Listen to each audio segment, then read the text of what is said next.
বলতে পারেন হুজুর এত বড় কথা, কত বড় কথা যে আপনার এইটা কইলেন, তো এইটা কমো না, তা কি কমো? তুই বেটা হজ করতে গেছিস বাইতুল্লাহ, আল্লাহর খানায় কাবার গিলাপ দুইরা কান্দোস, আল্লাহ মাফ করে দাও, আর তোর মেয়েটারে কলেজে পাঠাইয়া দিছোস। এরপরে শিক্ষা সফরের নামে যখন তোর মায়াটা শিক্ষা সফরের বাসে উঠছে, এই বাসের ভিতরে দেখছে যে গান বাজাইতে বাজাইতে যায়, তোর মেয়েটা নাচে যুবকদের সাথে, আর হাজার হাজার যুবক যুবতী, হাজার হাজার বুড়া আর বুড়ি সবাই রাস্তায় মোড়ে মোড়ে দাঁড়াইয়া তোর মায়ারে তাকাইয়া দেখে। কথা বলেন না কেন? কথা বলেন, ঠিক বললাম না? হজ করতে গেছিস বাইতুল্লাহ, আল্লাহ কয় তোর হজ আমি না, শয়তানে লাথি দিয়ে তোরে খেদাই দিব, তুই হাজি না, আস্তা শয়তান। করতেছে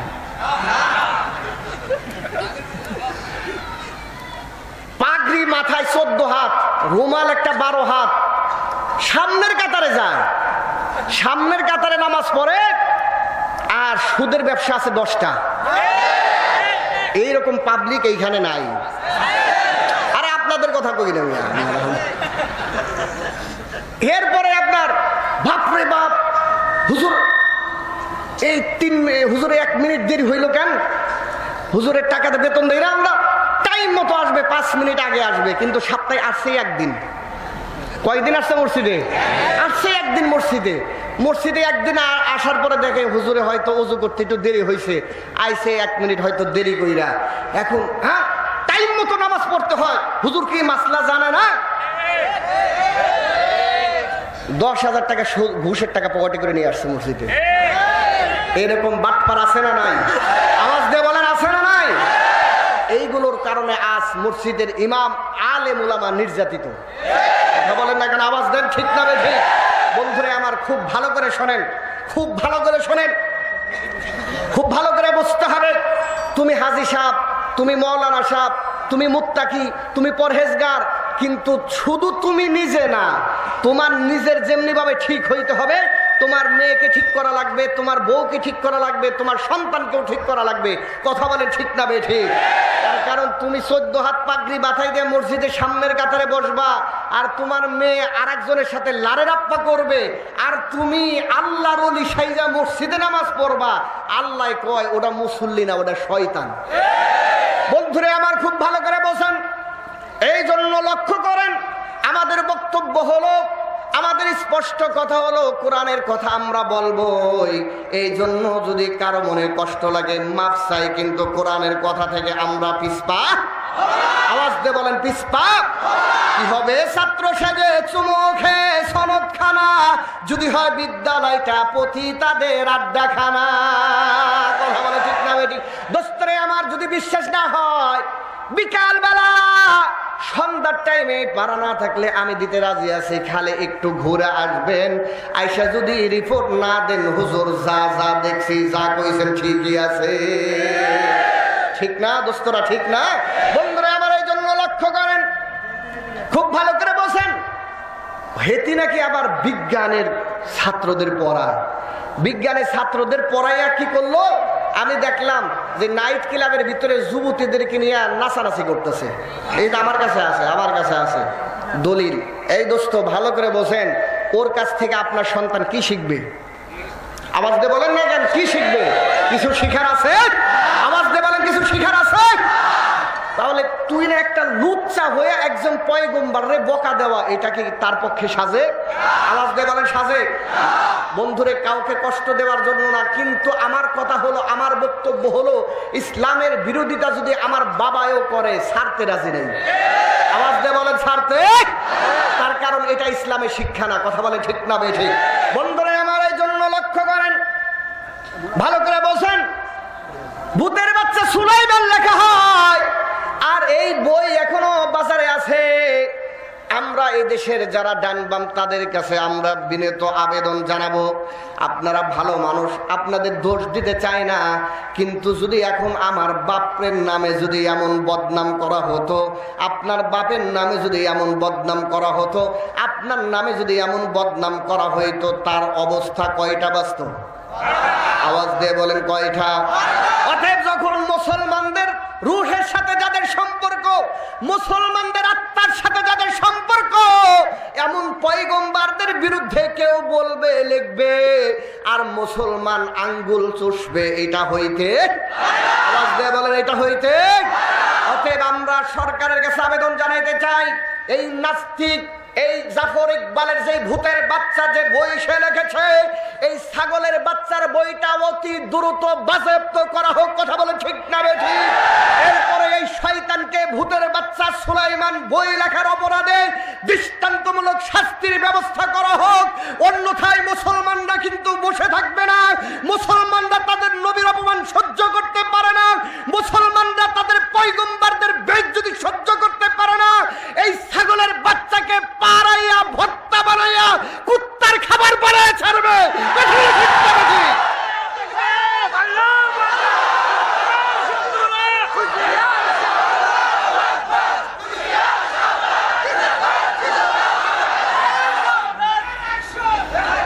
বন্ধুরে আমার লক্ষ্য করেন, খুব ভালো করে শোনেন।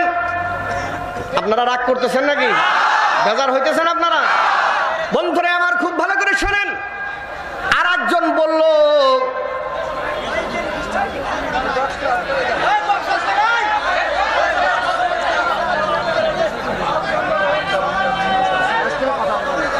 একটু জিকির করেন, লা ইলাহা ইল্লাল্লাহ, লা ইলাহা ইল্লাল্লাহ।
ঠিক করো, আওয়াজ ঠিক করো। লা ইলাহা ইল্লাল্লাহ, লা ইলাহা ইল্লাল্লাহ, লা ইলাহা ইল্লাল্লাহ মুহাম্মাদুর রাসূলুল্লাহ সাল্লাল্লাহু আলাইহি ওয়াসাল্লাম। বন্ধুরে আমার বলতেছিলাম, আমরা মুসলমান ইমানদার। দোস্তরে আমার, এই জমিনের উপর চলে, এই জমিনের মালিকটা কি? আওয়াজ দিয়ে বলেন। দোস্তরে আমার, এই জমিনের উপর দিয়ে চলবো, আল্লাহর নাফরমানি করব, এইটা আমার আল্লাহ বরদাস্ত করতে পারে না। কথা বলেন ঠিক কিনা? এই জন্য আমার আল্লাহ বলেন, দুনিয়ায় চলবা আর আমার নাফরমানি করবা, এটা হইতে পারে না। এই জমিনও কয় আল্লাহ, এই যে তোমার নাফরমান যায়, অর্ডার দাও, ওরে আমি এই জমিন মুখে ঘেরাস করতে দেরি করব না। আল্লাহু আকবার বলেন। বন্ধুরা আমার, আপনারা জানেন আমার আল্লাহ ওই আপনার হযরতে মূসা আলাইহিস সালাতু ওয়াস সালামের জামানায়, লম্বা কথা আমার আলোচনার বিষয় ওইটা না, আমি লম্বায় যাব না। হযরতে মূসার জামানায় কারণের কথা আপনারা জানেন কিনা? দোস্তরে আমার, এই কারণকে তার 14 গোষ্ঠী সহ কে তাকে আক্রমণ করেছে? মাটি। কিসে? তাকে কে ঘেরাস করেছে? শুধু কারণ নয়, কারণের 14 গোষ্ঠী সহ মাটি নিয়ে গিয়েছে। ওই আল্লাহ এখনো আছে না নাই? আওয়াজ দিয়ে বলেন, আছে না নাই? অনেকে মনে করতে পারেন, হুজুর এই কথাগুলো কেন বলেন? আমি তাদের উদ্দেশ্যে বলতেছি, হাজী সাহেব হজ করছেন, নামাজ পড়েন, আপনি বড় বড় জুব্বা গায়ে দিয়া, আপনি বড় রুমাল মাথায় দিয়া সামনের কাতারে যান, আর সমাজে যায় অশ্লীলতা হয়, অনৈতিক কাজ হয়, এগুলোর ব্যাপারে আপনি মুখ খোলেন না, ইমামকেও বলতে দেন না। বুঝতে হবে আপনি এই হাজী নয়, আপনি মুসল্লি নয়, আপনি হইলেন আল্লাহর 1 নম্বর দুশমন। তার কারণ হলো, আপনারা জানেন পয়গম্বর লূতের জামানার কথা, বুখারীর বর্ণনা এসেছে, মুসলমান ওই পয়গম্বর লূত আলাইহিস সালাতু ওয়াস সালামের জামানার মানুষগুলো যখন অশ্লীলতার দিকে অগ্রসর হয়ে যায়, অশ্লীল কাজগুলো যখন সমাজে বেশি বেশি বিস্তৃত লাভ হয়ে যায়, তখন আল্লাহ রাব্বুল আলামিন তাদেরকে ধ্বংস করতে চাইলেন, আযাব দিতে চাইলেন। এই জন্য হযরতে জিবরিল আমিনকে আল্লাহ রাব্বুল আলামিন বললেন, জিবরিল রে, যেই কওম এই রকম আকাম করে, অপকর্ম করে, অশ্লীল কাজ করে, ওদেরকে আমি আর দুনিয়াতে রাখতে চাই না, ওদেরকে ধ্বংস করে দেব। এই জন্য পয়গম্বর আল্লাহ রাব্বুল আলামিন পয়গম্বর লূত আলাইহিস সালাতু ওয়াস সালামের কওমকে ধ্বংস করার জন্য আল্লাহর ফেরেশতা হযরতে জিবরিল আমিনকে পাঠানোর পরে আল্লাহর ফেরেশতা জিবরিল আমিন এসে ওই জমিনকে নিয়ে, আসমানে নিয়ে এমন ভাবে উল্টাইয়া, রুটি যেমন উল্টানো হয় এইরকম উল্টাইয়া এমন একটা নিক্ষেপ করবেন যাতে করে সবাই ধ্বংস হয়ে যায়। এই নিয়তে যখন হযরতে জিবরিল আমিন ওই কওমে লূতের কাছে আসছেন, লূতের কাছে আসার পরে দেখেন আল্লাহর একজন ওলি, খুব বড় জুব্বা আছে, পাগড়ি আছে, রুমাল আছে, মাথায় দিয়ে আল্লাহ আল্লাহ জিকির করতেছে, ইবাদত বন্দেগী করে। তারে দেখা হযরতে জিবরিল আমিনের অনেক ভালো লাগছে, এ তো অনেক বড় আল্লাহওয়ালা। অথচ আল্লাহ তাআলা বলেছেন, যদি আল্লাহ আল্লাহ বললে বলা কেউ থাকে, এই দুনিয়া ধ্বংস করা হবে না। আল্লাহর নবী বলেছেন, এই জমিন ততক্ষণ পর্যন্ত বিদ্যমান থাকবে যতক্ষণ পর্যন্ত আল্লাহ আল্লাহ বলনেওয়ালা থাকবে। এখন দেখে এখানে তো অনেক বড় আবেদ আছে, আল্লাহর ইবাদত করে, তাহলে তো এই জমিনকে ধ্বংস করা যাবে না। আবার আল্লাহর কাছে গিয়া কয়, আল্লাহ আমি কওমে লূতে গিয়ে দেখলাম আপনি যেই জমিনকে ধ্বংস করতে বলেছেন, ওই জমিনের ভিতরে একজন বুজুর্গ দেখলাম খুব ইবাদত বন্দেগী করতেছে, আল্লাহ তারে দেখা আমার খুব মায়া লাগছে। এমন তোমার ইবাদত গুজার বান্দা থাকা অবস্থায় কিভাবে ওই জমিনকে ধ্বংস করে দিবা? আল্লাহ বলে, জিবরিল রে, ওরে তুই আমার দোস্ত মনে করছস, আমার ইবাদত গুজার মনে করছস? ওইটার নামাজ পড়ে প্রথম কাতারে পাগড়ি আর জুব্বা গায়ে দিয়ে মসজিদে যায়, আর ওর সমাজের ভিতরে আকাম চলে, জিন্দেগিতে মুখ খোলে না। ওইটা নামাজ পড়ে তার সমাজের ভিতরে সুদ কথা বলে না, ওইটাই নামাজ পড়ে তার সমাজে ঘুষের কারবার কথা বলে না। এটার নামাজ পড়ে তার সমাজে ইসলামের বিরুদ্ধে মানুষ কথা বলে, তার বিরুদ্ধে কখনো কথা বলে না। এইটা নামাজ পড়ে পয়গম্বরদেরকে নিয়ে মানুষ কটূক্তি করে, তার ব্যাপারে কোনো কথা বলে না। ওইটা আমার দোস্ত না, আমার ওলি না, ওইটা মিস্টার ইবলিসের খালাতো ভাই। ওই জমিন ধ্বংস কর, আগে ওর মাথার উপর দিয়া শুরু কর, তারপরে বাকিদের আক্রমণ কর। কথা বলেন ঠিক না বেঠিক? আওয়াজ দিয়ে বলেন ঠিক না বেঠিক? অতএব ওই সমস্ত বাবাদের উদ্দেশ্য বলি, হাজী সাহেবদের উদ্দেশ্য বলি, নামাজ পড়েন ঠিক আছে, কিন্তু এই ব্যাপারেও সোচ্চার হওয়া লাগবে। কথা বলেন না কেন? আওয়াজ দিয়ে বলেন ঠিক না বেঠিক? এই জন্য দোস্তরে আমার ভালো করে শোনেন, লক্ষ্য করেন, আমরা মুসলমান, এই জমিনের উপর থাকা অবস্থায় যদি আল্লাহর নাফরমানি হয়, আমার আল্লাহর সহ্য করেন, ধৈর্য ধরেন, কিন্তু যখন আমার আল্লাহ পাকড়াও করতে চান, এই জমিন দিয়ে আমার আল্লাহ ওই ক্ষমতা আছে না নাই? ওই জমিন দিয়ে হাঁটতে পারবি না, ওই জমিন তোরে ভিতরে নিয়ে যাবে, এমন শক্তি আমার আল্লাহর আছে না নাই?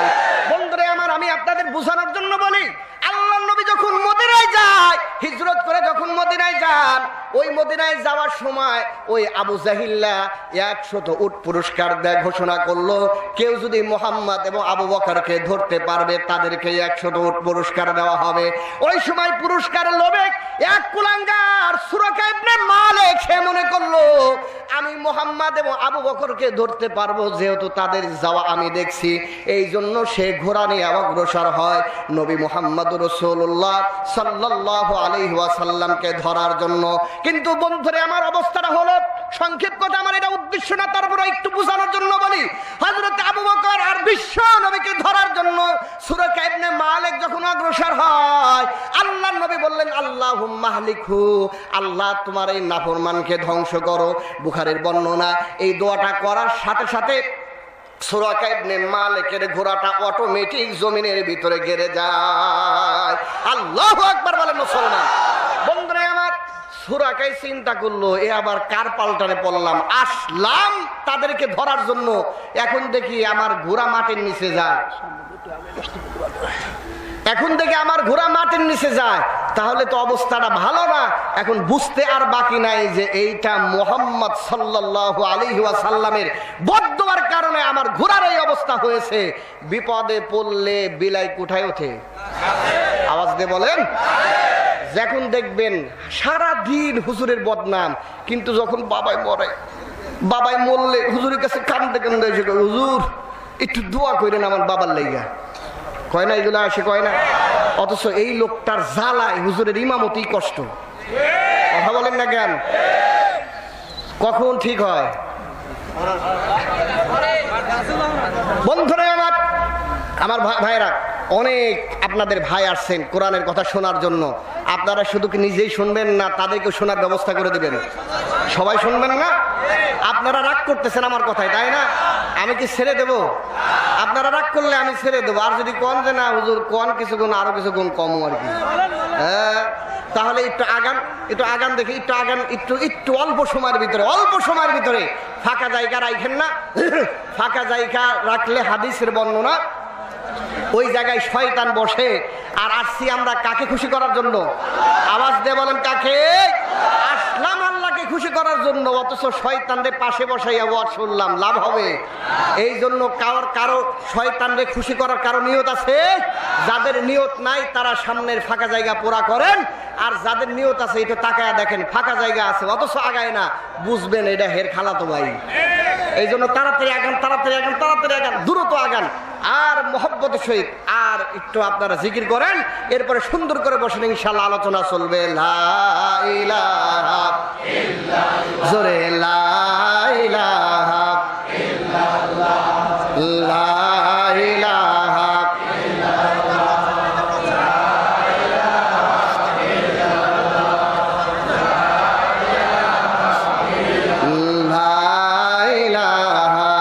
ইল্লাল্লাহ,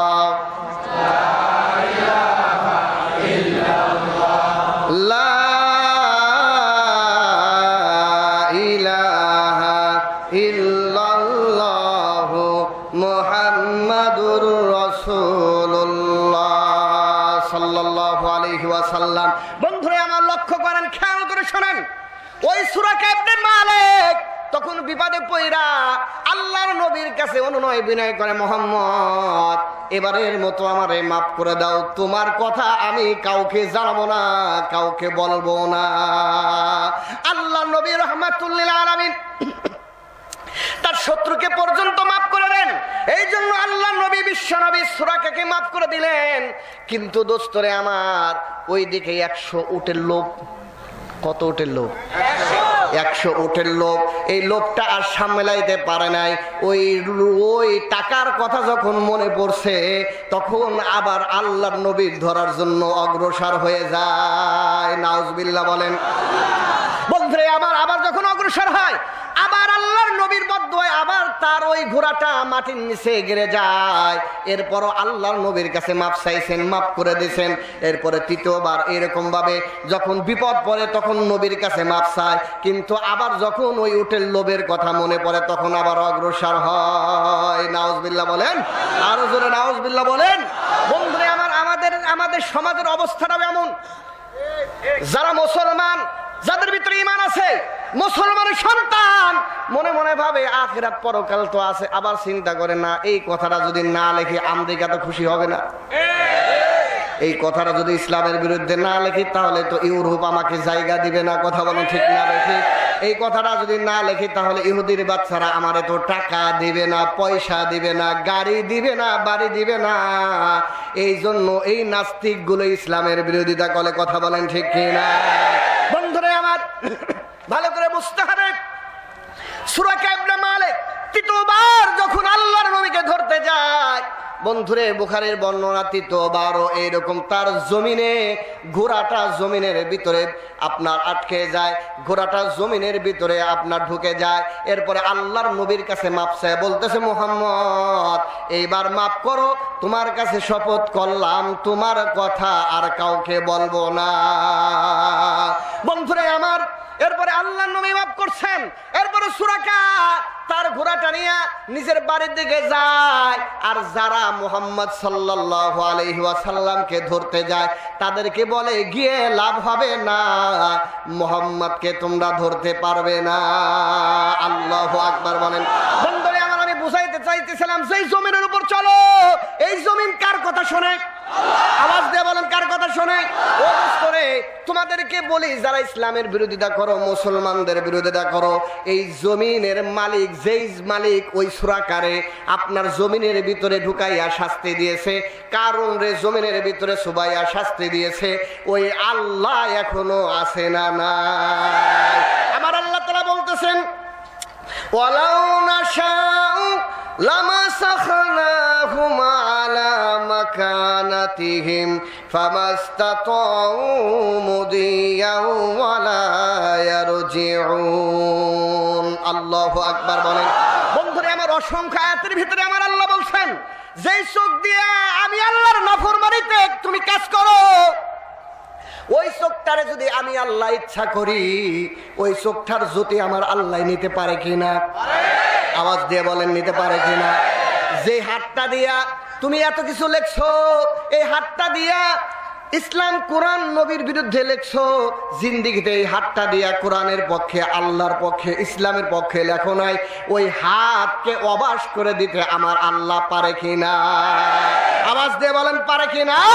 বন্ধুরা আমার, এই জন্য খুব ভালো করে বোঝেন, যে আল্লাহ তোমার হাত দিল, এই আল্লাহ তোমার হাতটা অবাস করে দিতে পারে। মুসলমান, তুমি আল্লাহর নাফরমানিতে হাতটা ব্যয় করছো, এই হাতটা দিয়া ঘুষের টাকা নিছো, সুদের টাকা নিছো, যত অত্যাচার জুলুমের টাকা এই হাতটা দিয়ে নিয়েছো, এবং এসি রুমের ভিতরে বৈশা মুসলমান এই গরিব দুঃখী মেহনতি মানুষের করের টাকায় বেতন নিছে, এসি রুমের ভিতরে বৈশা, এসি রুমের ভিতরে বৈশা মাথার গাম পাই ফেলা এই মানুষদের টাকার বেতনে তুমি চলছো।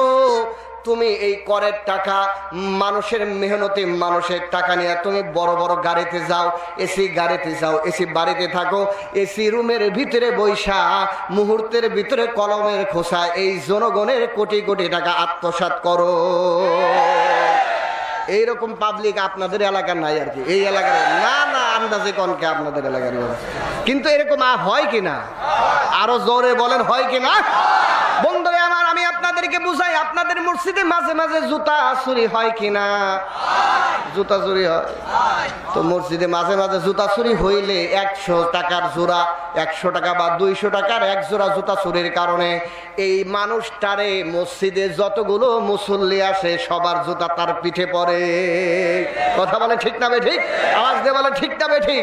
বন্ধুরা আমার, যে লংরা লুলা হাঁটতে পারে না, তখন সেও বলে ওরে ধরে একটা লাথি দিয়ে পেটটা ফাটায় দেই। ঠিক না কথা? কিন্তু মুসলমান, আমি আপনাদের কাছে প্রশ্ন করতে চাই, এক জোড়া 100 টাকার জুতা চোররে ধইরা যদি 200 স্যান্ডেল তার গায়ে পড়ে আর লাঠি গুটি যদি তার পিঠে পড়ে, তাহলে যারা এসি রুমের ভিতরে বসে জনগণের টাকায় বেতন নেয় আর জনগণের টাকায় গাড়ি বাড়িতে থাকে আর চলে, এই মানুষগুলো যখন কলমের খোসায় মুহূর্তের ভিতরে ফাইল আটকিয়ে এই জনগণের কোটি কোটি টাকা মুহূর্তের ভিতরে কলমের সাইন দিয়ে যখন আত্মসাৎ করে, ও মুসলমান, এই জনগণের টাকা যারা এরকম আত্মসাৎ করে, এমন মানুষদের এই 16 কোটি মানুষের 32 জোড়া জুতা পিঠে পড়ার দরকার আছে না নাই? আরো জোরে বলেন, আছে না নাই? কিন্তু এদের কথা কইলে তো আমরা তখন মৌলবাদী হয়ে যাই। কথা বলেন ঠিক না কথা? বন্ধুরা আমার, লক্ষ্য করেন, তাহলে আমার আল্লাহর বিরোধিতা যারা করবে তাদের বলে দিতে চাই, আমরা মুসলমান যতক্ষণ পর্যন্ত মুসলমান এই জমিনে থাকবে, ইসলামের বিরোধিতা সহ্য করা। আওয়াজ দিয়ে বলেন, সহ্য করা। ইসলামের বিরুদ্ধে কেউ কথা বললে সহ্য করা হবে না। আমার নবীর সাহাবীদের অবস্থাটা হলো এমন, জান গেছে, মাল গেছে, সব গেছে, কিন্তু আমরা ইসলামের জন্য সব কুরবান দিতে পারি, কিন্তু ইসলামকে আমরা বিসর্জন দিতে পারি না। কথা বলেন ঠিক কিনা? এই জন্য আমি আয়াত তেলাওয়াত করেছি। আল্লাহ রাব্বুল আলামিন বলেন, ওয়াদাল্লাহুল্লাযীনা আমানু মিনকুম ওয়া আমিলুস সালিহাত লা ইস্তাখলিফান্নাহুম ফিল আরদি কামাস্তাখলাফাল্লাযীনা মিন ক্বাবলিহিম। আল্লাহু আকবার বলেন। আমার আল্লাহ সূরা নূরের 55 নম্বর আয়াতের ভিতরে আমার আল্লাহ তাম জগতের মানুষদেরকে লক্ষ্য করে বলতেছেন, দুনিয়ার মানুষরা, তোরা যদি 2টা কাজ করতে পারো তোমাদেরকে আমি আল্লাহ 3টা পুরস্কার দিয়া পুরস্কৃত করব। সুবহানাল্লাহ। কয়টা কাজ? আওয়াজ দিয়ে বলেন কয়টা? শর্ত হলো 2টা কাজ যদি তোমরা করতে পারো মুসলমান, তাহলে আমার আল্লাহ কয়টা পুরস্কার? 3টা পুরস্কার। তাহলে আমার আল্লাহর পুরস্কারের সংখ্যা বেশি না কম? এই 3টার ভিতরে যাবতীয় পুরস্কার আমার আল্লাহ মুসলমানদের দিয়ে দিবে। সুবহানাল্লাহ।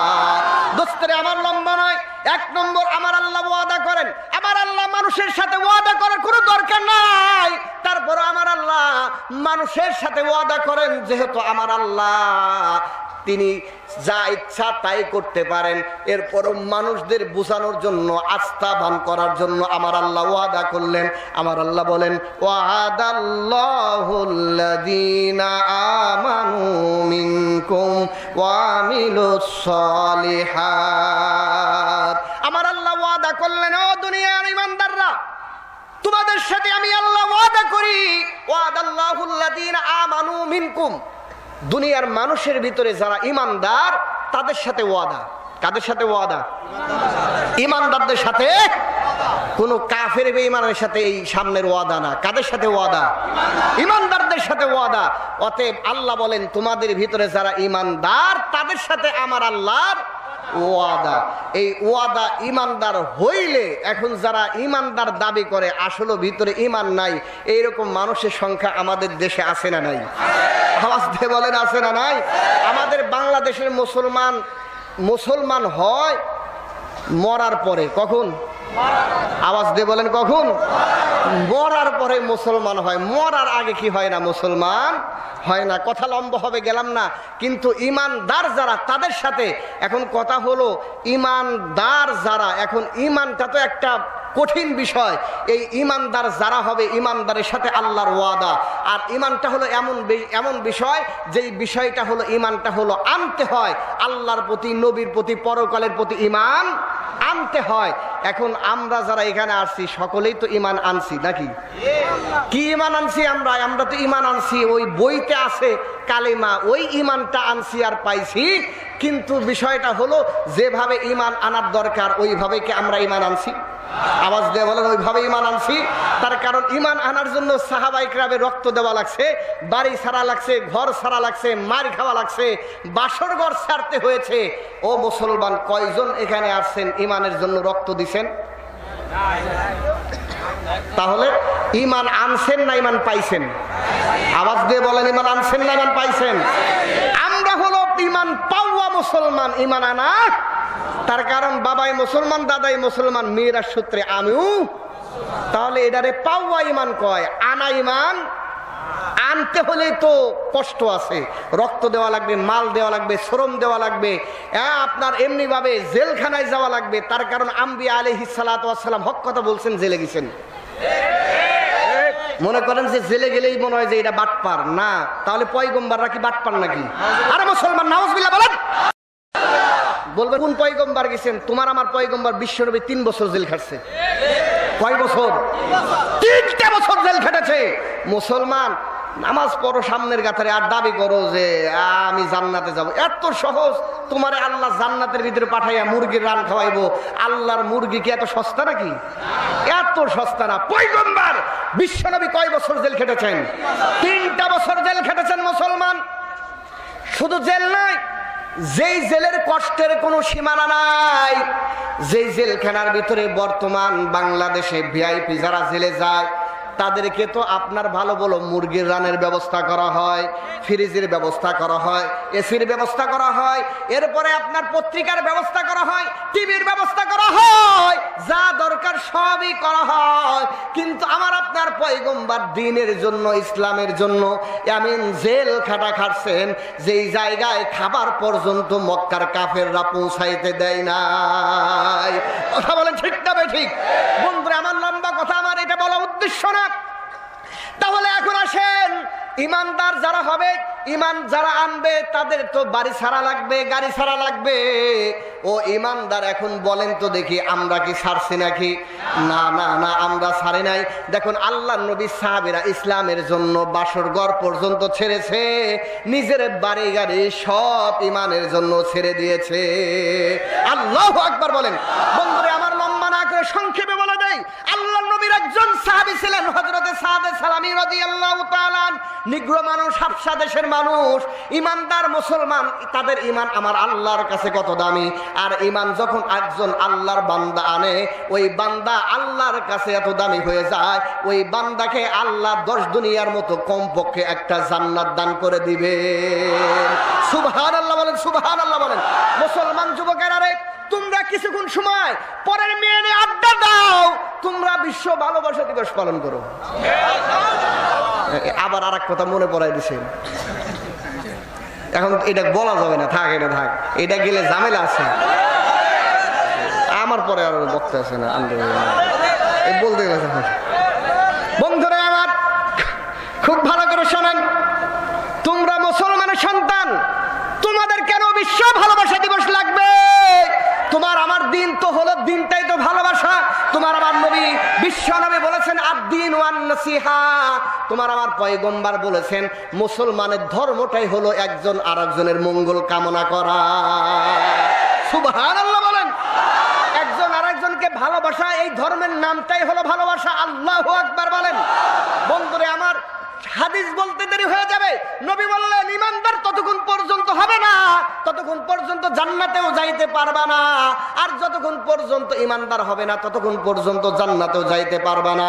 আর ততক্ষণ পর্যন্ত ইমানদার হইতে পারবা না যখন একজন আরেকজনকে ভালো না বাসতে পারবে। সুবহানাল্লাহ।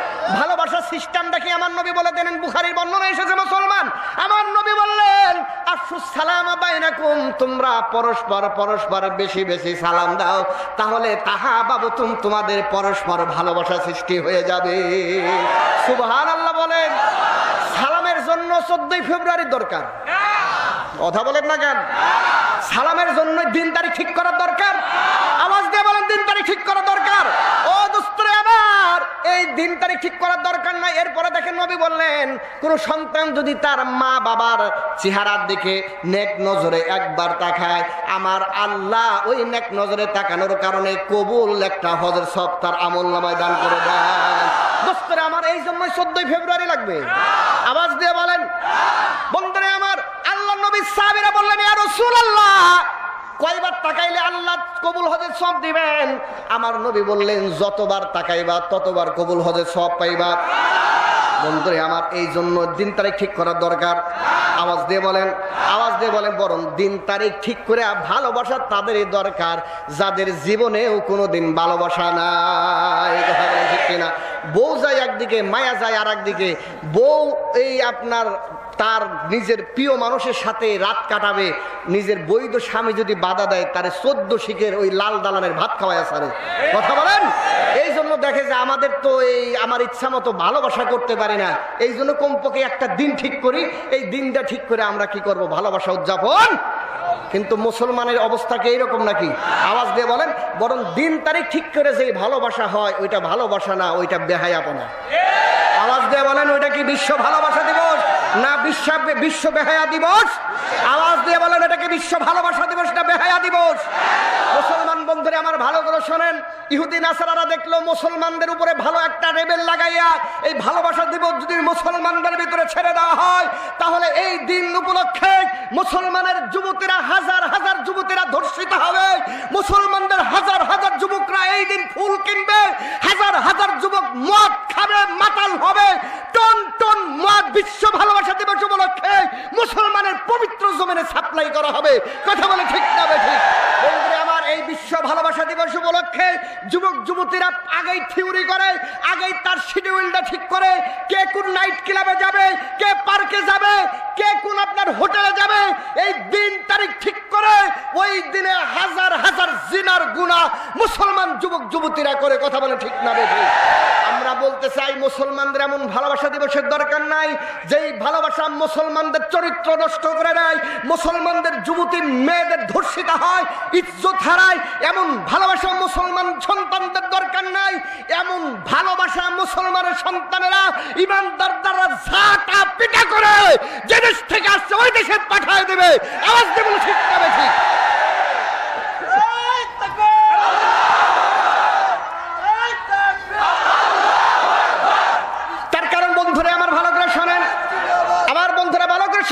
এই বিশ্ব ভালোবাসা দিবস উপলক্ষে, বিশ্ব সময় অল্প ভালো করে শোনেন, বিশ্ব ভালোবাসা দিবস উপলক্ষে টিভির সিরিয়ালগুলো সাজানো হয়। আর এমন সিরিয়ালগুলো টিভিতে সাজানো হয়, ওই সিরিয়াল দেখা কয়জন যুবক মসজিদে নামাজি হয়? কয়জন? বন্ধুরা আমার লম্বা করা যাবে না, সংক্ষেপ কথা হলো এই টিভির সিরিয়ালগুলো দেখা যুবতীরা বুরকা পরে, পর্দা করে। বরং ওই টিভির নায়িকারা যেই পরিমাণ শর্টকাট জামা পরে, ওই যুবতীদেরকে যদি হাজি সাহেব কিনে না দেয়, হাজি সাহেবরে নামাজে যাইতে দেয় না। কথা বলেন ঠিক না বেঠিক? দোস্তরে আমার হাজি সাহেব নামাজে আসছো, তোমার মেয়েরে এমন টেডি জামা কিনে দিলা, এরপরে তোমার এখন দুনিয়ার আমাদের বাংলাদেশের অবস্থাটা হলো এমন, আমাদের মা বোন যুবক যুবতীদের চরিত্র নষ্ট করার জন্য আমাদের দাদাদের দেশের সিরিয়াল দেখা দেখা কয়েকটা চ্যানেল দেখা আমাদের যুবতীদের চরিত্র ভালো হইতেছে না খারাপ হইতেছে? আওয়াজ দিয়ে বলেন। বন্ধুরা আমার ইনকিলাবের রিপোর্ট হলো 80% তালাক এই তুমি আসবে বলে। এরপরে পাখি কিরণমালা আছে না নাই, স্টার জলসা জি বাংলা আছে না নাই, এইগুলো দেখা তাদের রিপোর্ট, যারা মিডিয়া নিয়ে কাজ করে তাদের রিপোর্ট, ইনকিলাবের বন্ধুরে আমার কথা না, 80% স্বামী আর স্ত্রীর ভিতরে এইগুলো বিচ্ছিন্ন হয়। খুব বরকতের জিনিস। কি করেন আপনারা? বরকতের জিনিসটা আল্লাহু আকবার। বরকতের জিনিস যদি নাই হবে তাহলে হাইকোর্ট বা আপনাদের আদালত তো এটা নিষিদ্ধ করতে পারতো, তাই না কথা? কিন্তু এটাকে নিষেধ করছে নাকি? না না, এইগুলো নিষেধ করবে কেন? আদালত প্রাঙ্গণে মূর্তি স্থাপন করো। কথা বলেন না কেন? মুসলমান ভালো করে শোনেন, মূর্তির আবিষ্কারক শয়তান। নাকি ভয় পান আপনারা? আপনারা মনে করতেছেন ওদের আগামী বছর দাওয়াত পাইতেন না, কোনো দরকার নাই। বোঝেন নাই কথা? কোনো দরকার নাই। তার কারণে এখান থেকে আগামী বছর আমার 10টা মাহফিল হবে, এটা আমি ভালো করে জানি। এক দাওয়াতের দরকার নাই, কিন্তু হক কথা বলতে হবে। কথা বলেন, আওয়াজ দিয়ে বলে ঠিক তবে ঠিক। বন্ধুরা আমার ভালো করে শোনেন, মূর্তির আবিষ্কারক কে? আওয়াজ দিয়ে বলেন কে? হযরত নূহের জামানা থেকে মূর্তির আবিষ্কার। হযরত নূহের জামানা থেকে মূর্তির আবিষ্কার। ওলামা ইকরাম এখানে বহুত আছেন, তারা জানেন এখানে মিথ্যা কথা বলা যাবে না, ঠিক না? বহুত ওলামা ইকরাম স্টেজে আছেন, এই জন্য লম্বাও কথা বলা যাবে না। এই জন্য কথা হলো মূর্তির আবিষ্কারক কে? বন্ধুরে আমার নবী আসছেন মূর্তি রাখার জন্য না ভাঙ্গার জন্য? এই লাইগে কিন্তু আপনি হিন্দুর মূর্তি ভাঙতে পারবেন না, তখন ওইটা জায়েজ না, তখন ওইটা হারাম গুনাহ হয়ে যাবে, ঠিক না? তার কারণ তাদের ধর্ম অনুযায়ী তারা ইবাদত করতেছে, করুক, এটা আপনি কি দিতে পারবেন না, বাধা দিতে পারবেন না। মূর্তি ভাঙতে হবে কোনটা? মুসলমানের সন্তানেরা সুকৌশলে ইহুদি নাসারাদের অনুসরণ করে যেই মূর্তির সামনে মাথা নত করে দাঁড়ায় এমন মূর্তি ভাঙতে হবে। কথা বলে ঠিক না ঠিক? তার কারণ এটা মুসলমানের পবিত্র জমিন। এই জমিনের রাস্তার মোড়ে মোড়ে ভাস্কর্যের নামে মূর্তির ছবি টানানো হচ্ছে। কথা বলে ঠিক না ঠিক? বন্ধুরা আমার লক্ষ্য করে শোনেন, আমরা বলতে চাই আমাদের মুসলমানদের প্রাণের আদালত, মুসলমানদের আস্থার একটা নির্ভর একটা প্রতীক, যেখানে কোরআনের প্রতীক, কোরআনের ভাস্কর্যের দরকার ছিল, এমন জায়গায় গিরুদ দেবীর মূর্তি মুসলমান সহ্য করতে পারে না। কথা বলে ঠিক না ঠিক? তার কারণ মূর্তির আবিষ্কারক কে? আওয়াজ দিয়ে বলেন কে? বন্ধুরা আমার এখন ভালো করে শোনেন, এইটা নাকি আবার ন্যায় ইনসাফের প্রতীক। নাউজুবিল্লাহ বলেন, আওয়াজ দিয়ে নাউজুবিল্লাহ বলেন। বন্ধুরা আমার মুসলমানরা, এই মুসলমানদের দেশ, এটা অন্য কোনো দেশ না। এই 95% মুসলমানের দেশের ভিতরে এই ন্যায় ইনসাফের গ্রিক দেবীর মূর্তি আদালতে মুসলমানরা থাক, এইটা কারা কারা চান?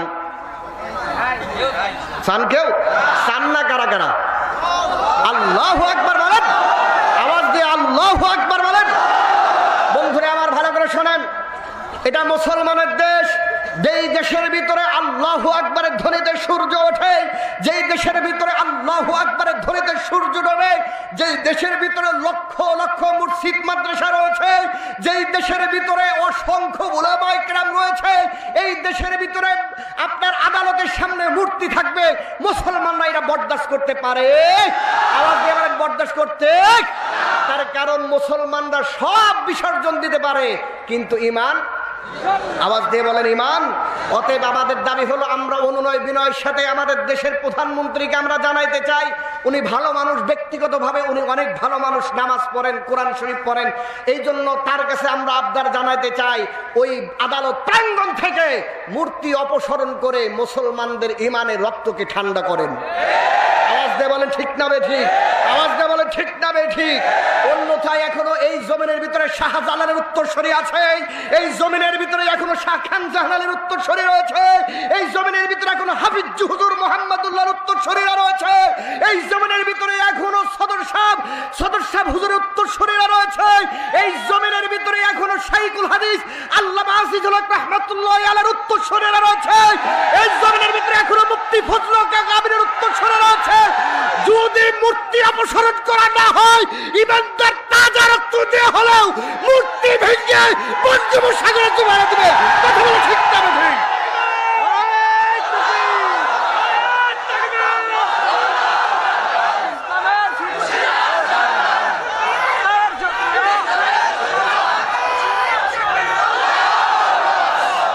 এদেশে আল্লাহু আকবারে সুরে সূর্য ওঠে, এদেশে আল্লাহু আকবারে সুরে সূর্য ডোবে। কথা বলেন ঠিক কিনা? এদেশে আল্লাহু আকবারে সুরে সূর্য ওঠে, এদেশে আল্লাহু আকবারে সুরে সূর্য ডোবে। কথা বলেন ঠিক কিনা? এদেশের মাল্লা মাঝি কিষণ মজুর সবার ঠোঁটে শোনো লা ইলাহা ইল্লাল্লাহর জিকির ওঠে। কথা বলেন ঠিক? এদেশের মাল্লা মাঝি কিষণ মজুর সবার ঠোঁটে শোনো লা ইলাহা ইল্লাল্লাহর জিকির ওঠে। ইমানের তপ্ত আগুন জ্বলছে সবার বুকে বুকে। কথা বলেন, ইমানের তপ্ত আগুন জ্বলছে সবার বুকে বুকে, সে আগুন দেশ হতে দেশ দেশান্তরেও জ্বলতে হবে। এদেশে আল্লাহু আকবারের সুরে সূর্য ওঠে, এদেশে আল্লাহু আকবারের সুরে সূর্য ডোবে। কথা বলে ঠিক কিনা? মুসলমান বন্ধুরে আমার, এই জন্য ইমানদার হইতে হলে বলতেছিলাম 14 ফেব্রুয়ারি দিন তারিখ ঠিক করে কোনো ভালোবাসা মুসলমান পালন করতে, আরো জোরে বলেন, পালন করতে। আর এর জন্য সব থেকে বড় দায়ী হলো স্টার জলসা, জি বাংলা আর স্টার প্লাস। কথা বলেন ঠিক না বেশি? তুমি আসবে বলে কিরণমালা আর পাখি দেখা আমাদের যুবতীদের চরিত্র ভালো হইতেছে, রাবিয়া বসরির মতো হইতেছে, যুবকরা হাসান বসরির মতো হইতেছে। আওয়াজ দিয়ে বলো মুসলমান হইতেছে? তাহলে যেইগুলো যুবকদের চরিত্র নষ্ট করে, বিবাহ বিচ্ছেদ ঘটায়, পরকীয়া প্রেম শিক্ষা দেয়, স্বামী স্ত্রীর মাঝে দ্বন্দ্ব শিক্ষা দেয়, ফ্যামিলির ভিতরে আগুন জ্বালায় দেয়, এমন চ্যানেল বাংলাদেশে থাকতে পারবে না। কথা বলো ঠিক না ঠিক? বন্ধুরে আমার, এইগুলো দেখা যুবতীরা যে টাইট ফিটিং জামা পরে রাস্তায় বের হয়, যুবকরা হেরে আদর করব। কথা বলেন না কেন? আবার নিষেধ করো যে খবরদার ইফতিজিং করা যাবে না। তুমি ইফতিজিং না করা যাবে না, ওয়াজ নসিহত করে যদি একদম আজরাইল দে ওয়াজ করাও, আর যুবতী তোমার মায়াটারে যদি ছাইরা দাও, আল্লাহর কসম তোমার মেয়ের উপরে আগে ইফতিজিং এর আক্রমণ হবে। কথা বলেন না ঠিক বললাম না ঠিক বললাম? তার কারণ যে পোশাক তোমরা বাইর করো দিন দিন, এক একটা দিবস উপলক্ষে একটা দিবস আইছে, তো পোশাক বাড়াই গেছে। ঠিক না কথা? আওয়াজ দিয়ে বলো ঠিক না কথা? এই পোশাক পরে যখন রাস্তায় বের হয়, যুবক তো দূরের কথা, বুড়ারাও একটু তাকায় দেখে। ঠিক না? টাইট ফিটিং জিন্সের প্যান্ট, পেন্সিল শু পায়, মিহিন সুতার পাতলা 100 ফুট আগায়, শরীরটা সোজা তবুও ডান বামে বাঁকায়। দেখো নারী হেঁটে যায়, স্মার্ট মেয়ে হেঁটে যায়, দেখো নারী হেঁটে যায়, চোখে তার লজ্জা শরম নাই, ঘুমটা আছে কিনা তাহার খবর রাখে না, পুরুষকে ধাক্কাইয়া হাঁটে দেখেও দেখে না। কথা বলে ঠিক কিনা? শুধু তো নারী নির্যাতন বলো, এখন তো পুরুষ নির্যাতন শুরু হয়েছে। কথা বলেন ঠিক কিনা? তার কারণ তালাকের পার্সেন্ট কাল পরশুদিনের পত্রিকায়ও দেখলাম ৭৭ ইনকিলাবের রিপোর্ট। মুসলমান আজগবি কথা কই না, আমি কোরআন হাদিস থেকে বলবো, আর পত্রিকা সোশ্যাল মিডিয়া আপনার ইলেকট্রনিক্স মিডিয়া যা বলেন না কেন এই দলিল ভিত্তিক কথা বলবো। পরশুদিনের পত্রিকায় দেখলাম ৭৭% তালাক এখন আমাদের মারা দেয়। উন্নতি হয়েছে না? কি বলেন?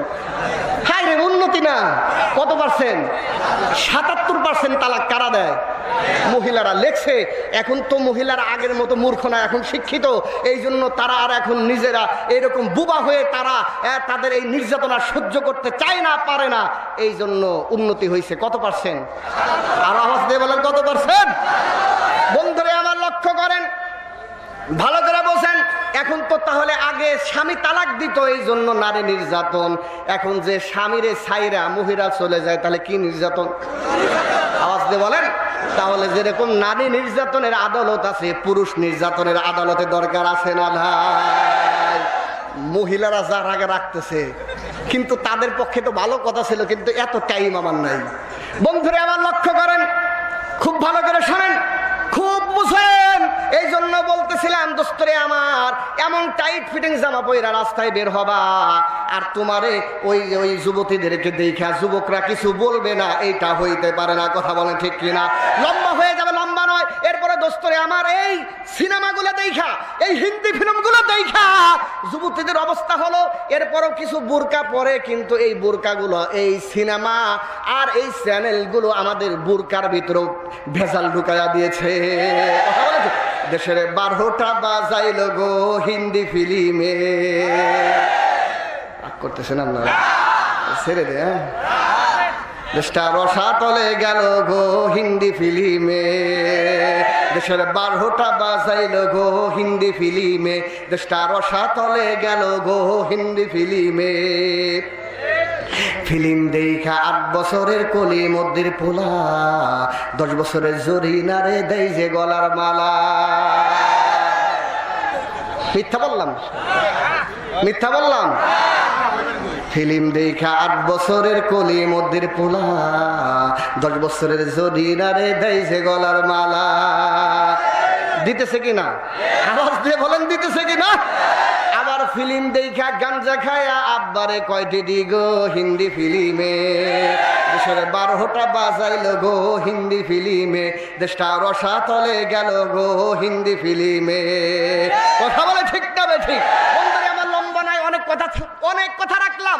এখন আসেন, যে বোরকাগুলো বের হয়, এই বোরকা তো বোরকা না, এটা তো ঢাকা না, বরং আমাদের অবস্থাটা হলো যারে ঢাকার দরকার ওইটারে ঢাকে না, যার ঢাকার দরকার নাই ওইটা মাথা থেকে পা পর্যন্ত সুন্নতে ঢাকা ঢাকে। কথা বলেন না কেন? দাদি একটা সাথে যায় নাতিরে নিয়া, দাদির চামড়া ঘুষা গেছে, যুবক বুড়া তো দূরের কথা, কোন যুবকও তার দিকে তাকায় না। মশাও কয় ওই দিকে তাকাইলে আমার সময়টাই লস হবে, এর লেগে ওই দিকে মশাও নজর দেয় না, মাছিও নজর দেয় না। কিন্তু এই আলকাতরারে যেভাবে বোরকা পরানো হলো, একদম মাথা থেকে নিয়ে পা পর্যন্ত সুন্নতি বোরকা পরানো হয়। কথা বলেন ঠিক কিনা? কিন্তু সাথে যে যুবতী 16 বছরের নাতিরে নিয়ে যায়, যুবক বন্ধুরে আমার, ওইটারে কি ঢাকে নাকি? আওয়াজ দিয়ে বলেন, ওইটারে কি ঢাকে নাকি? ঢাকার দরকার ছিল কার? আওয়াজ দিয়ে বলেন। কিন্তু হাজী সাহেব প্রথম কাতারে রুমাল মাথায় দিয়ে মসজিদে না, এরকম হাজী সাহেব নাই আপনাদের? রাগ করতেছেন মনে হয় আপনারা। বন্ধুরে আমার, ওইটারে ঢাকার দরকার ছিল।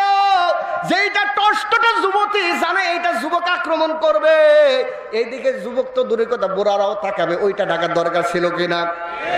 কিন্তু ওইটারে না ঢাকাইয়া এরপরে বোরকা পরায়, কিন্তু যে বোরকা পরায় ওটা বোরকা না, ওইটা বোরকার নামে তামাশা। কথা বলে ঠিক কিনা? বোরকার নামে আজ ফ্যাশনারি ডিজাইনের বের হলো লাল্লিল বোরকা। হাই হাই লজ্জা, এত সাজসজ্জা, হৃদয় কারানো কত বোরকা। কথা বলেন, শরীরটা খোলামেলা, ভাবতেই কাটে বেলা চাকচিক বোরকার ফ্যাশন নিয়া। লজ্জা শরমের মাথা মুথা খেয়ে সব নারীগুলো হয়ে গেল বেহায়া। কথা বলে ঠিক? মা বোনদের খালি বকলামি না, তাদের ভালো কথা আছে, কিন্তু আজকে না, আরেকদিন বলা হবে। এখন আসেন বন্ধুরে আমার, খুব ভালো করে শোনেন, ইমানদার হইতে হলে শুধু ইমানদার দাবি করলে হবে না, রক্ত দেওয়া লাগলে রক্ত দেওয়া লাগবে, মাল দেওয়া লাগলে মাল দেওয়া লাগবে, জান দেওয়া লাগলে জান দেওয়া লাগবে। কথা বলেন ঠিক না বেঠিক? তাহলে ইমানদার হওয়া যাবে, অন্যথায় শুধু দাবি হবে। এই মুসলমান কিন্তু জান্নাতে যাওয়া, আওয়াজ দিয়ে বলেন। বন্ধুরা আমার লক্ষ্য করেন, হযরতে সাদে সালামি রাদিয়াল্লাহু তাআলা ঈমান আনার পরে আল্লাহর নবীর বলে, আল্লাহর নবী, ওগো নবীজি, আমি মুসলমান, আমি ঈমানদার, আমি তো নিগ্র মানুষ, হাবশা দেশের মানুষ, আমি ইসলাম গ্রহণ করছি, মুসলমান হয়েছি, এই জন্য কি আমার আল্লাহ আমারে কি জান্নাত দিবেন নাকি? আমার নবী বলে, সংক্ষেপ কথা দোস্তরে, লম্বা কথাটা আমি সংক্ষেপে আপনাদের শোনায় দেব। দোস্তরে আমার আল্লাহ নবী বলেন, ও সাদে সালামি রে, তুমি যখন আমার আল্লাহর প্রতি ঈমান আনছো, অবশ্যই আমার আল্লাহ তোমার এই দুনিয়ার মতো কম করে হলেও 10টা দুনিয়ার জান্নাত দান করবে। সুবহানাল্লাহ, সুবহানাল্লাহ বলে। হযরত সাদে সালামি বলেন, ইয়া রাসূলুল্লাহ, আমি যদি জান্নাতে যাই তাহলে বোঝা গেল আমার দাম অনেক, তার কারণ যারা জান্নাতে যাবে তাদের দাম আছে না নাই? কিন্তু জান্নাতে যাইতে হলে বন্ধুরে আমার দুনিয়ার টাটকা সুখ এইগুলো অনেক সময় ছাড়া লাগে। এই ছাড়ার জন্য হুজুররা তো ওই 3 টাকার চাকরি নিয়ে মসজিদ মাদ্রাসায় পড়ে থাকে, এরপর 6 মাস বাকি। আর নাস্তিকরা কয় দুনিয়া বোঝে না এইগুলা। কথা বলেন না কেন? যদি দুনিয়ায় বুঝতো এই 6,000 টাকার চাকরি আবার 3 মাস বাকি, এইটা নিয়ে পড়ে থাকতো, আমাদের মতো সুদে ঘুষে একসাথে একাকার করে খাইতো। কথা বলেন না কেন? এরা বলে দুনিয়া বোঝে না। ছাগল কোথাকার, বুখারের হাসিয়া বোঝে আর এই দুনিয়া বোঝে না। না বন্ধুরে আমার, দুনিয়া বোঝে ঠিক, কিন্তু দুনিয়ার পিছনে জড়ায় না। অনেক লম্বা কথা বন্ধুরে আমার এখন বলা যাবে না। তাহলে এখন আসেন, হযরতে সাদে সালামি বললেন, ইয়া রাসূলুল্লাহ, আমার দাম অনেক, তার কারণ আমি জান্নাতে যাব। আর জান্নাতে যুবক রে, তুমি ভালো করে শোনো, তুমি অন্যের মায়ের কেন SMS করো? তুমি যদি অন্যের মেয়ের SMS না করো, গান বাজনা না শোনো, মদ না খাও, হালাল পথে যদি চলো, তোমারে আল্লাহ এমন সুন্দরী জান্নাতি রমণী দিবে যা তুমি 1 বছরের রাস্তার আগে তারে দেখতে পারবে। সুবহানাল্লাহ, সুবহানাল্লাহ। ও দোস্তরে আমার, তোমার বাড়ি নাই, চিন্তা করো যে 10 তলার মালিক হইলে ঢাকার বুকে কত ভালো হয়। তোমারে আমি বলি দোস্তরে, তুমি যদি আল্লাহর বিধান মোতাবেক চলতে পারো, তোমারে আল্লাহ এমন জান্নাতে বাড়ি দিবে 1000 বছর রাস্তার আগে তুমি তোমার বাড়িটা দেখতে পারবা। তাহলে লাভ না লস? দামি না বেদামি? বন্ধুরে আমার এখন আসেন, হযরতে সাদে সালামি বলেন, ইয়া রাসূলুল্লাহ, আমার দাম তো অনেক, কিন্তু আমার তো যৌবনকাল, যুবক মানুষ, বিবাহের দরকার, আমার সাথে তো কেউ বিবাহ দিতে চায় না, মেয়া দিতে চায় না। অনেক লম্বা কথা দোস্তরে। এরপর আল্লাহর নবী ওই মজলিসের ভিতরে একটু তাকাইলেন, দেখলেন যে হযরতে আমর ইবনে ওহাব আস-সাকাফি নামে একজন ওই আনসারী সাহাবী ছিলেন, ধনাঢ্য, অনেক সম্ভ্রান্ত সাহাবী ছিলেন, যার একজন মেয়ে ছিল হুরে মদিনা বলা হয়, অনেক সুন্দরী। ওই মেয়ের সাথে বিবাহের প্রস্তাব দিবেন, এই জন্য ওই মজলিসে ওই সাহাবীরে খোঁজেন, কিন্তু ওই মজলিসে না পেয়ে আল্লাহর নবী হযরতে সাদরে বলে, আমার পক্ষ থেকে আমরকে বলো যে আল্লাহর নবী আমাকে পাঠাইছেন আপনার মেয়ের সাথে বিবাহের ব্যবস্থার জন্য। দোস্তরে আমার, হযরতে আমর ভালো করে বুঝতে পারেন নাই, আল্লাহর নবীর সাহাবী হযরত আমর ইবনে ওহাব রাজি হয় নাই, কিন্তু আল্লাহর নবীর সাহাবীর ওই আমরের মেয়ে ঘরের ভিতর থেকে শুনছে, ওই সাদে সালামি গিয়ে বলছে যে আমার বিশ্ব নবী পাঠাইছেন আপনার মেয়ের সাথে বিবাহের প্রস্তাব নিয়া। এই কথাটা মেয়ে শোনার কারণে, অনেক সুন্দরী মেয়ে, মারে ভালো করে শোনো, যুবতী বোনরে ভালো করে শোনো, দোস্তরে আমার ভালো করে শোনো, ওই যুবতী মেয়ে বাবারে বলে, বাবা আপনি কারে ফেরত পাঠাইছেন? আপনি কি জানেন যে আল্লাহর নবীর পক্ষ থেকে আপনার মেয়ের বিয়ের প্রস্তাব নিয়ে আগমন করেছে? আল্লাহু আকবার বল মুসলমান। ওই সাহাবী কয়, সত্যি নাকি? কয়, হ্যাঁ সত্যি, আমি শুনেছি। এখন বাবাই কয়, মারে তুমি কি ওই ছেলেরে দেখছো? কয়, পর্দার ভিতর থেকে দেখছি। কিন্তু কেমন দেখছো তুমি কি জানো? কয়, যা দেখছি, এত নিগ্র, এত কালোর কালো, ঠোঁটটা নিচে, উপরেরটা উপরে, দাঁতগুলো বড় বড়, নাক দিয়ে মুখ দিয়ে গন্ধ। কয়, তারপরও ওই মেয়ে কয়, ওগো বাবা, আমার নবী যদি আমার জন্য এই পাত্র পছন্দ করে থাকেন, এই জায়গা কথা বলার সাহস আমি রাখি না। আল্লাহু আকবার বল মুসলমান। কিন্তু এখনকার অবস্থাটা হলো, যুবক যদি দাড়ি রাখে মেয়ে রাজি হয় না। কথা বলেন, রাজি হইবে কেন? তুই তো রাজি হবি এমনটার জন্য যে আরো 14টার সাথে প্রেম করে। কথা বলেন না কেন? বন্ধুরে আমার, না লম্বা নয়, খুব সংক্ষেপ কথা হলো, যাই হোক, এরপরে হযরতে আমর ইবনে ওয়াহাব মেয়ের প্রস্তাব না মানে আল্লাহর নবীর দরবারে গেলে, ইয়া রাসূলুল্লাহ, বেয়াদবি হয়ে গিয়েছে, ভুল হয়ে গিয়েছে, আমি বুঝতে পারি নাই, অন্যায় হয়ে গিয়েছে, আমি আমার মেয়ে রাজি না মানে আপনার দরবারে হাজির হয়েছি। সাদরে ডাক দেন, সাদের সাথে আমার মেয়ের আপনার বিবাহের আনুষ্ঠানিকতা সম্পন্ন করেন। সুবহানাল্লাহ। আল্লাহর নবী সাদ সালামের ডাইকে বলে, তোমার কাছে কি মোহর আছে? যেহেতু দামি মহিলা, সম্ভ্রান্ত পরিবারের মেয়ে, নেতার মেয়ে, মোহর বেশি দেওয়া লাগবে। দোস্তরে আমার মোহর কত দেওয়া লাগবে? নবী বলেন 400 দিরহাম। হযরতে সাদ সালামি বলেন, ইয়া রাসূলুল্লাহ, মাফ চাই, 4 দিরহামও নাই। কয় দিরহাম নাই? 4 দিরহামও নাই। তাহলে বিয়ে করতে হলে কারে টাকা দেওয়া লাগে? ছেলে কারে দিবে? আর এখন এই প্রগতির জামানায়, আধুনিকতার জামানায় ছেলে দিবে না মেয়ে দিবে? আরো জোরে বলেন। উন্নতি না অগ্রগতি? বুঝেন নাই? উন্নতি জোয়ার বইতেছে। তার মানে এখন ছেলে যদি এমএ পাস করে, মেট্রিক পাস করে, আস্তে আস্তে ছেলের বাবার এটা চাহিদা বাড়তে থাকে। এরপরে যদি মোটামুটি ডাক্তার মাক্তার হইতে পারে, তিরাক বইরে বইরে দেওয়া লাগবে। কথা বলেন না কেন? বন্ধুরা আমার মনে এখন আসেন, আল্লাহর নবী বলেন, ওরে সাদ, তোমার চিন্তা করার দরকার নাই, আমি তোমারে দেখায় দেই, যাও উসমানের কাছে যাও। উসমানের কাছে গিয়ে বলো, নবী পাঠাইছেন, 200 দিরহাম দেওয়া লাগবে। আলীর কাছে যাও, 200 দিরহাম চাও, আলী 200 দিরহাম দিয়ে দিবে। হযরত আব্দুর রহমান ইবনে আউফের কাছে যাও, কত দিরহাম দেবে? 200 দিরহাম দিয়ে দিবে। দোস্তরে আবার এই 600 দিরহাম হয়ে গেল। 600 দিরহামের ভিতরে 400 দিরহাম ওই মেয়ের মোহরানা, আর 200 দিরহাম দিয়ে আল্লাহর নবী হযরত সাদ রে মদিনার বাজারে পাঠায় দিয়া বলতেছে, বাজার সদাই করে নিয়ে আসো, বাজার সদাই কইরা আনো, তোমার বিবাহের ব্যবস্থা করে দেই। হযরতে সাদে সালামে গেছেন বিবাহের বাজার করার জন্য, আর এইদিকে হযরতে বিলাল ঘোষণা দেয়, কে আছো? আল্লাহর নবীর আশিক, আল্লাহর নবীর প্রেমিক, আগামী কাল আল্লাহর নবী ওহুদে যাবে, যদি আশিক কেউ থাকো, আল্লাহর নবীর জিহাদি কাফেলা শরীক হয়ে যাও। আল্লাহু আকবার বলেন। বন্ধুরে আমার কেমন আশিক দেখেন। হযরতে সাদে সালামী যখন শুনছেন আল্লাহর নবী জিহাদের ময়দানে ওহুদে যাবেন, চিন্তা করেন, আল্লাহর নবীর ওহুদের ময়দানে পাঠাই আমি বাসর ঘরে যাব, আমি ঈমানদার হয়ে এমন কাজ করতে পারি না। আর আমরা হইলে এমন জিহাদ বহুত করা যাবে। ঠিক না কথা? আওয়াজ দিয়ে বলেন। হুজুররা তো এইগুলো বলে, হুজুরদের কামই তো এইগুলো বলা, হুজুররা এগুলো বলে, বহুত এগুলো শুনবো। আগে হুরে মদিনা, বাপরে বাপ, জিন্দেগিতে পাইতাম না, আল্লাহ নবীর উসলাই পাইছি। আগে বাসর ঘর, তারপরে জিহাদ। ঠিক না? আওয়াজ দিয়ে বলেন, ঠিক না বে ঠিক? বন্ধুরে আমার কিন্তু আশিক কারে বলা দেখেন, আল্লাহ নবীর এমন আশিক। ইমানদার কারে বলে? মুসলমান। হযরতে সাদে সালামী ওই বইয়ের কাপড় চোপড়, সোনো পাউডার, আলকাতরা কেনার পরিবর্তে কিছু টাকা দিয়ে তরবারি কিনছেন, ঘোড়া কিনছেন, তীর নিজা বল্লম কিনা আল্লাহ নবীর জিহাদের সৈন্য বাহিনীর একজন সৈনিক হয়ে গিয়েছে। আল্লাহু আকবার বলেন। কিন্তু দোস্তরে আমার দেশে এমন আশিক পাওয়া যায় যে আশিক গুলো শুধুমাত্র পেটের দান্দায় ব্যবসা করে, কিন্তু সুন্নতের একটা লেশ মাত্রা অনুবীক্ষণ যন্ত্র দিয়েও খুঁজে পাওয়া যায় না। আছে না? জোরে বলেন, আছে না? আশিকে রাসূল মুখে সপ্পা আছে না? আরে কথা বলেন না কেন? একটা দাড়ির বংশ নাই, নামাজ নাই, রোজা নাই, এটা নাকি আবার আশিক? দোস্তরে আশিক কিন্তু আশিকে শয়তান, আশিকে নবী না। কথা বলে ঠিক না বে ঠিক? দোস্তরে আমার দেশের ভিতরে এমন আশিক রাসূল আছে যে বলে, বিশ্ব নবীর মেয়ে ফাতেমা আমার স্ত্রী। এত আস্তে কইলেন? আরে মুসলমানের আওয়াজে গর্জে বলে নাউজুবিল্লাহ। মুসলমান ভালো করে শোনো, তোমার মেয়ের যদি কলঙ্কের দাগ কেউ লাগায় তার হাত কেটে দাও। তোমার বইয়ের উপর, তোমার মার উপর যদি কেউ কলঙ্কের দাগ লাগায় তার হাত ভেঙে দাও। আমার নবী, বিশ্ব নবী, যাকে আল্লাহ জান্নাতে নবীদের সর্দারিনী বেড়াচ্ছে, তার বিরুদ্ধে কলঙ্ক করেছে ওই ফিরাউনের বাচ্চা, ওই দেওয়ানবাগির জুতা পিটা করে হত্যা করে জাহান্নামে পাঠিয়ে দেওয়া দরকার।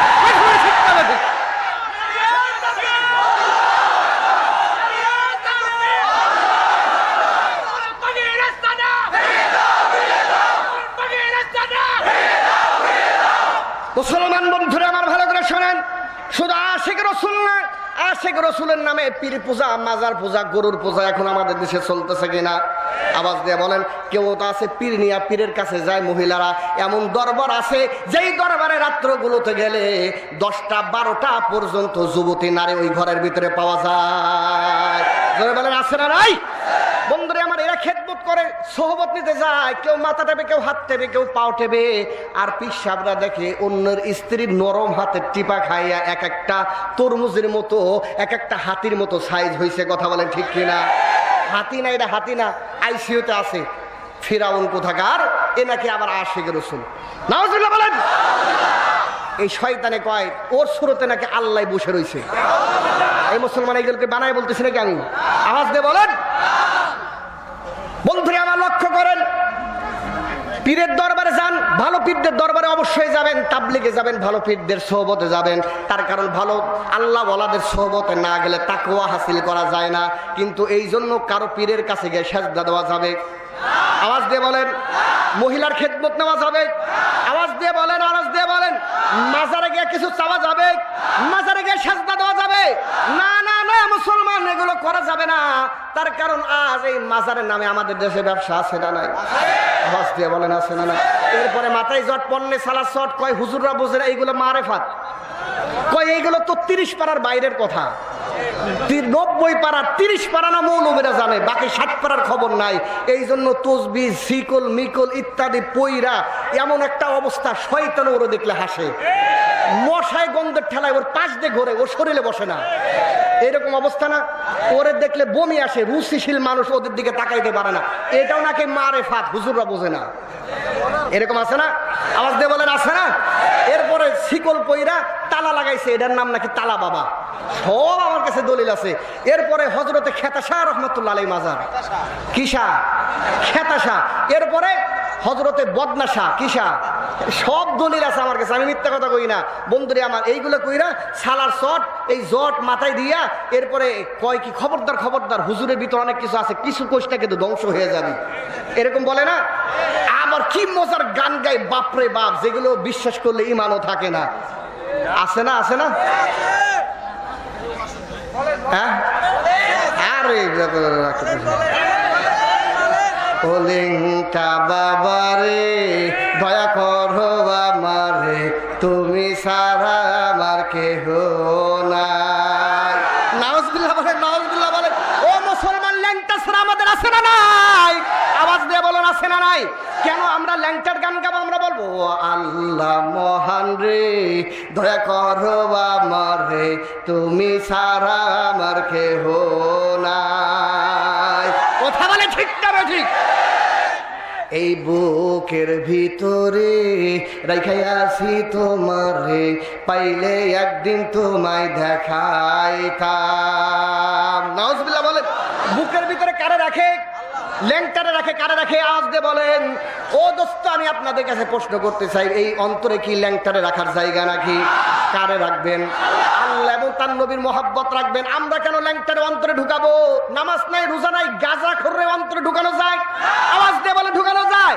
আমরা বলবো এই বুকের ভিতরে আল্লাহ রাইখাই আছি তোমারে, পাইলে একদিন তোমায় দেখাইতাম, পাইলে একদিন তোমায় দেখাইতাম গো আল্লাহ, পাইলে একদিন তোমায় দেখাইতাম। ও আল্লাহ মহান রে, দয়া করো আমারে, তুমি সারা আমার কেহ নাই। কথা বলে ঠিক না বেটি? বন্ধুরে আমার, এরপরে ঢোল তবলা বাজাইয়া, গাঞ্জা মদ খেয়া, জটাই জটি, মগাই মগি একসাথে ঢোল বাজায়, তবলা বাজাইয়া, গাঞ্জা খায়া মাজার গুলোতে গানের আড্ডা বসায় কিনা? এইগুলো নাকি আবার মারেফাতি গান।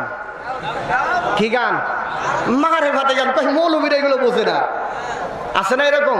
দোস্তরে আমার, মারেফাতি গান যদি ঢোল তবলা দিয়া বাজাইয়া যদি মারেফাতি গান জায়েজই থাকতো, সর্বপ্রথম বাইতুল্লাহ আল্লাহর নবী মারেফাতি গান চালু করতো। কথা বলেন না কেন? মদিনায় চালু করতো। আমাদের দেশের মসজিদ গুলো তো জুমার আগে কমপক্ষে মারেফাতি একটা গান গাওয়া হইতো। তার কারণ এগুলোর ভিতরে শুধু মজাই আর মজা। কথা বলেন, কথা বলেন বন্ধুরে আমার। কিন্তু মজার নামে কি ইসলাম নাকি? আওয়াজ দিয়ে বলে মজার নামে ইসলাম নাকি? মজা দিয়ে গান গাওয়াইয়া ওদেরকে ভুলাইয়া আর ওই বাটপাররা নিজেদের স্বার্থ হাসিল করে না। কথা বলে ঠিক? বেলতুলির ওই বাবার মাজারে বাজা, তালে তালে ঢোল বাজারে। নাউজুবিল্লাহ বলেন।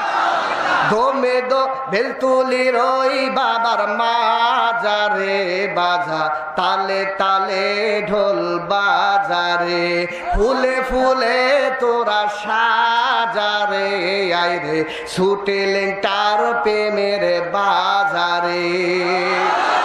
আরো জোরে নাউজুবিল্লাহ, দমে দমে জিকির করো আল্লাহু বলো সবাই, লেংটা বাবা খুশি হইয়া চরণ তলে দিবেন ঠাই। আরো জোরে নাউজুবিল্লাহ। দোস্তরে আমার কেউ ল্যাংটার পায়ে মাথা দিতে রাজি আছেন? আওয়াজ দিয়ে বলেন রাজি আছেন। কেন ল্যাংটার পায়ের নিচে মাথা দেব? ওরে আরো লাথি মারার দরকার। আওয়াজ দিয়ে বলেন ঠিক না বেঠিক? আমরা বলবো দমে দমে জিকির করো আল্লাহু বলো সবাই, আল্লাহ তাআলা খুশি হইয়া জান্নাতে দিবেন ঠাই।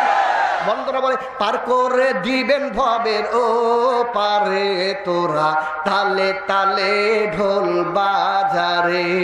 আমরা বলবো পার করে দিবেন ভবের ও পারে তোমরা আত্মশুদ্ধি করো রে। হক্কানি ওলি আল্লাহর দরবারে তোমরা আত্মশুদ্ধি করো রে। কথা বলে ঠিক না বেঠিক? বুকে রাখো বাবার ছবি, সিদ্ধ করো দেহ মন, মনের আশিতে বাবার মিলে যাবে দর্শন। নাউজুবিল্লাহ, আরো জোরে নাউজুবিল্লাহ। বুকে বাবার ছবি রাখার কেউ রাজি আছেন নাকি? বাবার ছবি রাখলে বলে ওই বাবার দর্শন হয়। ও মুসলমান বন্ধুরে আমার, আমি প্রশ্ন করি, ওই দরবারে তো সুন্দরী রমণীরাও যায়, যুবতীরাও যায়, আর বাবার ছবি রাখার দ্বারা যদি স্বপ্ন যুগে রাত্রে সাক্ষাৎ হয়ে যায়, অবস্থা ভালো না খারাপ? আওয়াজ দিয়ে বলেন ভালো না খারাপ? কাপড় নিয়ে গোসল করা যাওয়া ছাড়া উপায় নাকি? বেজার হইতেছে না আপনার? করলে দোষ নাই আর কইলে দোষ। কথা বলেন। দমে দম বুকে রাখো বাবার ছবি, সিদ্ধ করো দেহ মন, মনের আর শীতে বাবার মিলে যাবে দর্শন। নাউজুবিল্লাহ। আমরা বলবো বুকে রাখো আল্লাহর কোরআন, সিদ্ধ করো দেহ মন, মনের আর শীতে আল্লাহর মিলে যাবে দর্শন। কথা বলেন। বুকে রাখো আল্লাহর কোরআন, সিদ্ধ করো দেহ মন, মনের আশিতে আল্লাহর মিলে যাবে দর্শন। কথা বলেন। পার করে দিবেন ভবের ও পারে তোমরা আত্মশুদ্ধি করো রে। হক্কানি ওলি আল্লাহর দরবারে তোমরা আত্মশুদ্ধি করো রে। কথা বলে ঠিক না বেঠিক? আপনারা মনে হয় রাগ করতেছেন, বিরক্ত হইতেছেন, তাই না? আমি এখন উঠে যাবো, আমি আর কথা বলতে আমার সময় শেষ। কর্তৃপক্ষের কথা দোস্তরে আমার লক্ষ্য করেন না, লম্বা সময় দেওয়া যাবে না। অল্প সময়ের ভিতরে আমি শেষ করে দেই। খেয়াল করেন, খুব খেয়াল করেন। হযরতে সাদে সালামী রাদিয়াল্লাহু তাআলা কেমন আশিক মুসলমান, এমন আশিক লাগবে। হযরতে সাদে সালামী রাদিয়াল্লাহু তাআলা, হযরতে সাদে সালামী রাদিয়াল্লাহু তাআলা ওই আপনার ওই বাজার না কইরা সুরু পাউডার আলকাতরা এগুলো না কিনা, উট তরবার ইত্যাদি ঘোড়া কিনা আল্লাহর নবীর সৈন্য বাহিনীতে যুক্ত হয়ে যায়। এরপরে উহুদের ময়দানে চলে যায়। সংক্ষেপ কথা হলো, উহুদের ময়দানে যাওয়ার পরে পুরা শরীরটা সাদা কাপড় দিয়ে ঢাইকা অনেকগুলো কাফেররে আহত কইরা কারো জাহান্নামে পাঠাইয়া হযরতে সাদে সালামী মারাত্মক জখম হয়ে যায়। আল্লাহু আকবার বলো। এরপরে আল্লাহর নবী হযরতে সাদের লাশটা যখন কাছে আনা হলো, নিজের রানের উপরে হযরতে সাদের মাথাটা রাখলেন। আল্লাহর নবী একবার হাসেন আর একবার কাঁদেন। হযরতে সাদ বলেন, ইয়া রাসূলুল্লাহ, আমার কুরবানি কি আল্লাহর কাছে কবুল হয় নাই? তাহলে আপনি কাঁদেন কেন? আল্লাহর নবী বলে, সাদ রে, তোর হুরে মদিনার বিবাহের ব্যবস্থা করে দিলাম, তোর সাথে কেউ মায়া দেয় না, অথচ ওই মেয়ের মহব্বত রাইখা তুই আমার কেমন আশেক হলে আমার মহব্বতে তুই ইসলামের জন্য জানটা দিয়ে দিলি। আল্লাহু আকবার। মুসলমান মুসলমান ইমানদার হইতে হলে জান দেওয়া লাগবে, মাল দেওয়া লাগবে, রক্ত দেওয়া লাগবে, শ্রম দেওয়া লাগবে। তারপরে এই জমিনে অবশ্যই ইনশাআল্লাহ আল্লাহর দ্বীন কায়েম হবে। কথা বলো ঠিক না বেঠিক? মুসলমান আমি আপনাদের কাছে জানতে চাই, এই দেশের ভিতরে দুই একটা নাস্তিক শাহরিয়ার মতো বেয়াদব, জাফর ইকবালের মতো বেয়াদব, যারা ইসলাম মুসলমানদেরকে নিয়ে ব্যঙ্গ করে কটূক্তি করে, যদি তাদের বিরুদ্ধে জিহাদ করার জন্য রক্ত দেওয়া লাগে, মাল দেওয়া লাগে, জান দেওয়া লাগে, কারা কারা রাজি আছো হাত তুলে দেখায় দাও।